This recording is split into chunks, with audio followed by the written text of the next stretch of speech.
Okay, we're back. So as some of you might have noticed, I am a little bit critical about design thinking, or at least I were. So I would like to explain why. So you have to see this sort of situation that I'm inside the design field, and we have had this sort of massive interest in our field, which has been sort of very, very great. And then suddenly things are starting to sort of run off.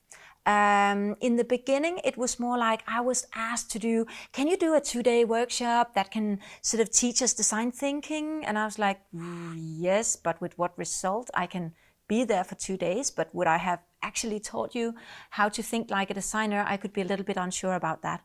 That was sort of the starting of it. And it started to annoy me that, I can't deliver what you're asking for. How could you end up in a situation where you could misconceive what we're all about? That was sort of the first part. Then I sort of rejected a lot of these jobs because I thought maybe I'm not good enough for doing that. Later, then you would have a lot of consultants actually doing these things. They came in, they would do sort of maybe they could come in and they could give you the 4 steps in this model, or they could give you the 4 steps in IDEO's model, or whatever they would do. Maybe they could do a World Cafe, and people would start asking also from outside of the field, what is this design thinking all about? Is it just a buzz? Is it worth nothing at all? Is it like you're trying to sell something, water for wine? Is it not worth it, what you're doing? And I was annoyed, really annoyed, because not only had I not sort of gone with it and sort of idealized design thinking to something that could be, put into 2-day workshop, but now I would also get blamed for all of the things that other people would have done. And that was, making it even more annoying. So I think when you started talking to me, I was at the point, I'm not even talking about it. I'm doing something else. It has nothing to do with me. But actually, Linda, I think the more interesting story is actually your story, because you were outside of design. What were you experiencing at that point? So I was at a business and management institute, and they were really interested in design thinking.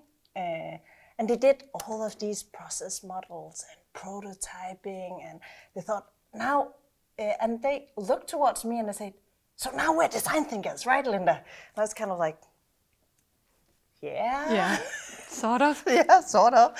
But I didn't really think, when I saw these process models, I didn't really think that this was my field packaged in a book. I just thought like this was the best they could explain from outside the boardroom. Yeah. So they were standing outside and looking inside the window, and this was what they saw. They saw, now they're writing on Post-its, now they're doing things on cardboard, now they're following the users. Yeah. And I thought, okay, that's okay. So when they started criticizing it, hey, this doesn't work. I've written on 40 Post-its, but it still doesn't work. Why not, Linda? I actually saw it as an opportunity.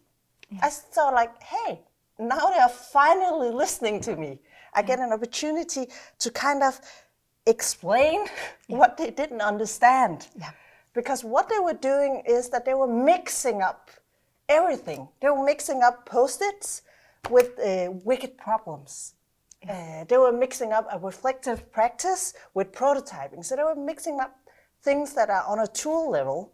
Are you using a pen? Are you using a Post-it? Are you using a cardboard? With things that are really, really important for the design field. Yeah.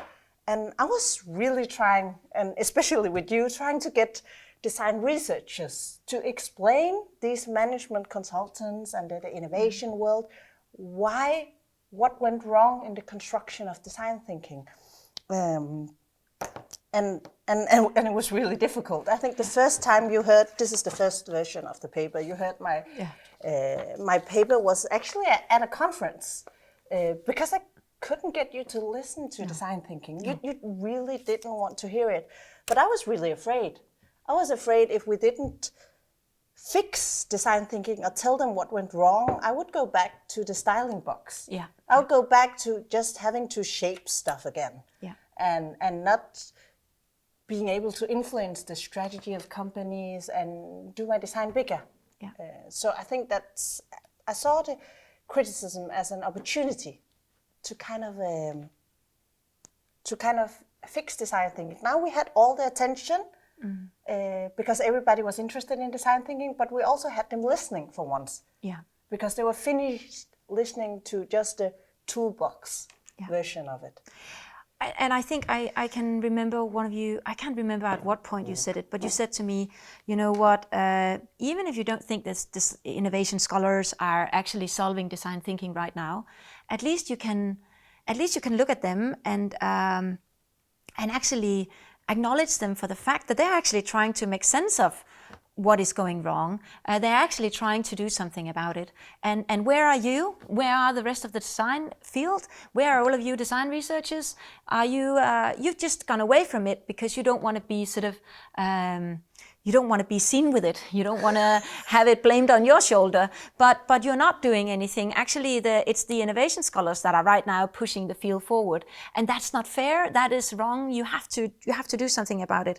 And I think that was a very good point that you came with, because I was very much like Natasha Jen, you know, design thinking is bullshit. I was going down that alley, and I think a lot of design researchers were. We had come to a point where we didn't even care about where it would go, and I think most of us hadn't even realized that it could actually put us back in this box. I didn't think that we cared enough for that. Maybe we were ignorant, but I think that point where you said, okay, so, you know, do you want to be put back in that box, or do you want to, you know, do you want to look into it? But it's also because I was in the innovation field, and I saw, you know, the two papers that the two Kalgren and Skjoldberg. Yeah, they're actually trying to figure out what went wrong. Yeah, and they kind of couldn't figure it out. No. And I thought, like, we're having all the pieces here. Yeah. We're having all the knowledge.